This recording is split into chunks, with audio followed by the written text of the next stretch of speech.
دیکھیں ایک سمری جو کہ اپروو ہو گئی ہے ڈاکٹر صاحب، جو انڈیپینڈنٹ ہائرنگ والی ہے ابھی کہ نہیں ہوئی ہے وہ جو ہم کر ہو گئی ہے نا.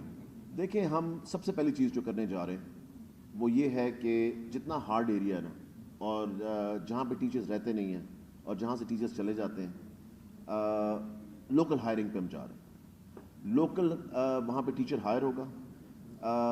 پرائمری اسکول پڑھانے کے لیے اس کو ایف ایس سی ہونی ضروری ہے اور میٹرک پڑھانے کے لیے اس کا بی اے ہونا ضروری ہے. وہاں سے یہ پرابلم حل ہو جائے گی فار دا فرسٹ ٹائم. یہ پہلے بھی کر سکتے تھے کہ نہیں، پتہ نہیں کیوں نہیں کیا کسی نے، کہ وہیں پہ کانٹریکٹ پہ ہائر ہوں گے جن کو کبھی پرماننٹ نہیں کیا جائے گا. یہ پرماننٹ والا رستہ جو ہے میں بند کرنے لگا ہوں کیونکہ بہت بڑا بوجھ ہے پینشن کا گورنمنٹ کے اوپر. سو لوکل ہائرنگ ہوگی، نہ ٹرانسفر کا ایشو ہوگا نہ کچھ اور ہوگا، اور آپ دیکھنا ان شاء اللہ تعالیٰ وہ ٹیچرز وہیں پہ لوکلی ہائر ہوں گے. دوسرا آپ کا میں جو دو پارٹس میں یہ آنسر دے رہا ہوں کہ اب ہمیں ٹیچر ہائرنگ کی طرف جانا پڑے گا، اور اس کے لیے میں نے سی ایم کے ساتھ بیٹھنا ہے اور سارا ڈسکس کرنا ہے کہ کتنی ہائرنگ ہم نے کرنی ہے. مجھے پتا ہے اباؤٹ 70,000 ٹیچرز کی ضرورت ہے، مگر میرے خیال سے ایکچولیٹی وہ 70,000 کی نہیں، کچھ ریشنلائزیشن کے ساتھ بھی اوپر نیچے ہو سکتے ہیں. سو ایک دم سارے نہیں ہوں گے، مگر اس کے اوپر کوئی نہ کوئی ہائرنگ کا ان شاء اللہ تعالیٰ آپ کو میں بتاؤں.